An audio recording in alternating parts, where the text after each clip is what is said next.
हरे कृष्ण राधे राधे आमार प्रिय परिवार आमी चले एसेछि आजकेও एकटी नतून गीता पाठेर आसर निये। तोमरा जारा आमार गीता पाठेर भिडियो देखते भालोबासो एबं पछंद करो तारा अवश्यई पेजटिके फलो करबे एबं आमार भिडियोगुलो एकटु शेयर करे देबे जाते प्रत्येकटा मानुष एई सहज साधारण गीता पाठेर भिडियो देखते पाय।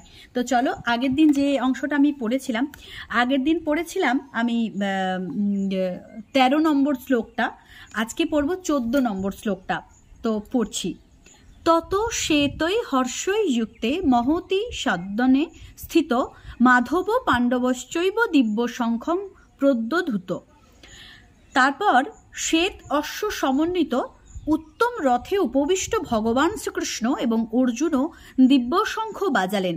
এই শ্বেত হর্ষই যুক্তে মানে হচ্ছে শ্বেত হর্ষ মানে শ্বেত অশ্ব। এখানে শ্বেত শব্দের অর্থ হচ্ছে শুভ্র অর্থাৎ সাদা।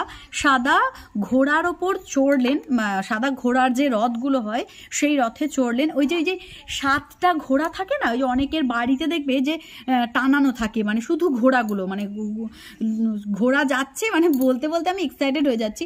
তো ঘোড়া যাচ্ছে, এরকম ঘোড়া ছুটছে, এরকম অবস্থায় একটি মানে পেন্টিং পাওয়া যায়, ওই ছবিটা সবার বাড়িতে টানানো থাকে। ওই ঘোড়া, ওই শ্বেত ঘোড়া, এইগুলোই কিন্তু এই রথের ঘোড়াগুলোকেই বোঝানো হয়।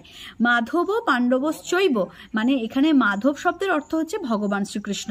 আর দিব্য শঙ্খ, এই দিব্য শঙ্খ এটা হচ্ছে একটা হাতের শঙ্খ, যে শঙ্খটা ভগবানের কাছে ছিল। হ্যাঁ তাই তো, ভগবানেরই কাছে। আমি পড়ি তারপরে বুঝতে পারবো। অর্জুনের রথ অতি উত্তম ও বিশাল ছিল, সেটি স্বর্ণমণ্ডিত ছিল, মানে সোনার রথ ছিল, অত্যন্ত তেজময়, প্রকাশযুক্ত, মজবুত এবং অত্যন্ত সুন্দর ছিল। তাতে নানারূপ পতাকা উড্ডীয়মান ছিল, তাতে ছোট ছোট কিঙ্কিনি লাগানো থাকতো। কিঙ্কিনি মানে হচ্ছে ওই সোনারই কিঙ্কিনি, মানে সোনার যেগুলো ওই একটু বাজবে, আওয়াজ হবে।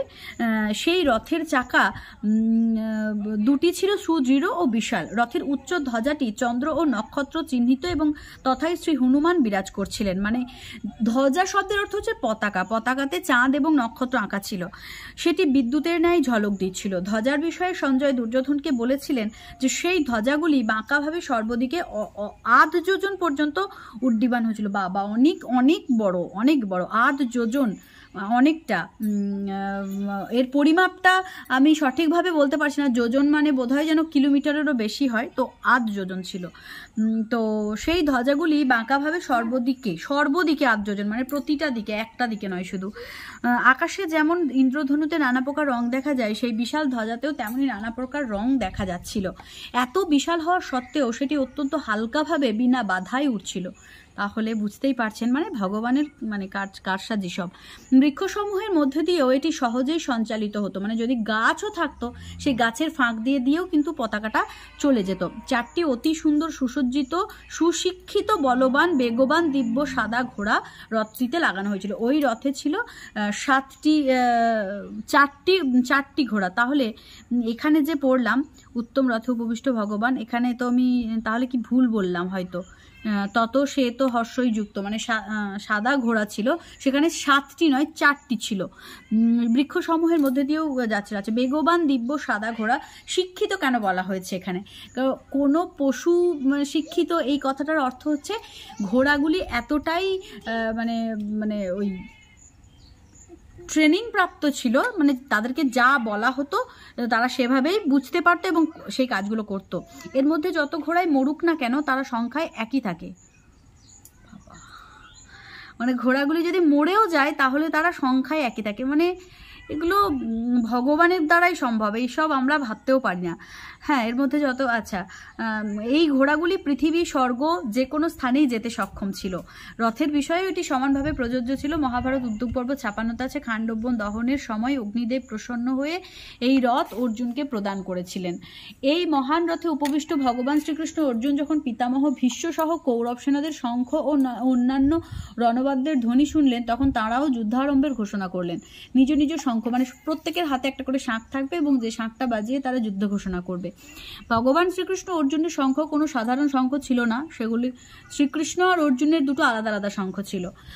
সেগুলো অত্যন্ত বিশিষ্ট, তেজময়, অলৌকিক ছিল। এগুলো আমি জানতাম, কিন্তু এখন নিজে পড়ছি, এখন আরো বেশি মানে ভালো লাগছে, আমার সত্যি খুব ভালো লাগছে, তাই সেগুলিকে দিব্য বলা হয়েছে। আচ্ছা, পাঞ্চজন্য হচ্ছে একটি শাঁখের নাম। হ্যাঁ, পরের শ্লোকটা পড়ছি, 15 নম্বর শ্লোক।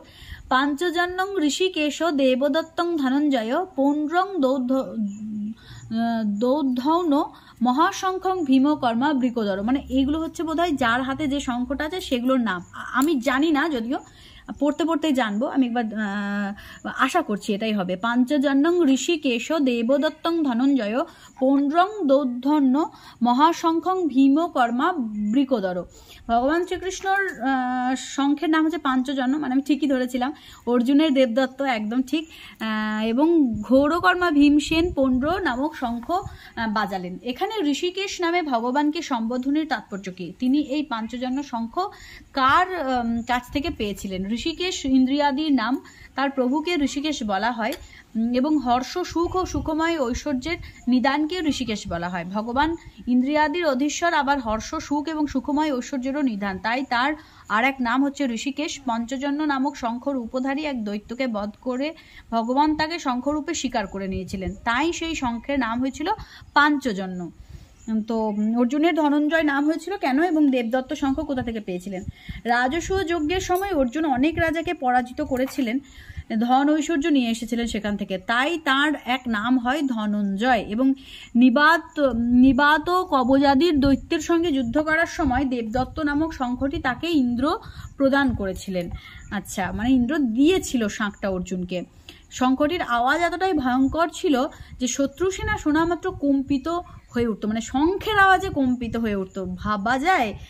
মানে যাই হোক, ভীমসেনের নাম ভীমকর্মা এবং বৃকোদর কি করে হলো, এবং তার পৌণ্ড্র নামে শঙ্খকে মহাশঙ্খ কেন বলা হয়েছে? ভীমসেন অত্যন্ত বলশালী ব্যক্তি ছিলেন, তার কাজকর্ম এত ভয়ানক ছিল যে যারা তা দেখতো বা শুনতো তারা মনে মনে অত্যন্ত ভীত হয়ে পড়তো, তাই তাকে ভীমকর্মা বলা হতো। তার আহারের পরিমাণও অত্যন্ত বেশি ছিল, তা হজম করার শক্তিও ছিল প্রবল, তাই তাকে বৃকোদর বলা হতো। বৃকোদর মানে যার লম্বা বা বড় পেট রয়েছে বা যার হজম শক্তি অনেক বেশি, তাকেই বলা হয় বৃকোদর। তার শঙ্খটি ছিল বৃহৎ আকারের এবং তার আওয়াজ ছিল গম্ভীর, তাই সেটিকে বলা হতো মহাশঙ্খ। তো আজকে এই 15 নম্বর শ্লোক পর্যন্ত আমি বর্ণনা করে গেলাম। পরের দিন আমি 16 নম্বর এবং 17 নম্বর শ্লোকটা একসাথেই পড়ে ফেলবো, কারণ ছোট ছোট ব্যাখ্যা আছে। আসলে কি বলতো, আমি এক এক দিনে এক একটা শ্লোকের ব্যাখ্যা এই কারণেই করি যে ব্যাখ্যাগুলো এতটাই বেশি এবং বড় বড় যে ভিডিওগুলো অনেক বড় বড় হয়ে যায়। তো এবং মোবাইলের একটা তো ক্যাপাবিলিটি রয়েছে ধরার, যতই হোক আমরা তো সেই গ্যাজেটেরই ওপর ডিপেন্ডেড, তো সেই কারণের জন্য আমি বেশি বড় বড় ভিডিও করতে পারি না। 1 ঘন্টা 1.5 ঘন্টা করে যদি ভিডিও করতে পারতাম তাহলে হয়তো একদিন এক একটা অধ্যায় শেষ করা যেত, তো সেটা সম্ভব নয়। আমিও বাড়িতে কিছু কিছু করে পড়ি, মানে আমি কোনগুলো পড়ি বলো তো, তোমাদেরকে যেগুলো পড়ে শোনাচ্ছি সেগুলোই আমি পড়ি। আমি পরের দিন যেটা পড়বো মানে আগে থেকে পড়ে রাখছি এরকমটা না, ওই কারণের জন্য ভুল ঠিক সবটাই ভিডিওতে চলে আসছে। আনকাট ভিডিও হয়, তো ভিডিওগুলো আমি মানে এডিটও করি না, কিছুই করি না, আমি জাস্ট রেকর্ড করি এবং পোস্ট করে দিই।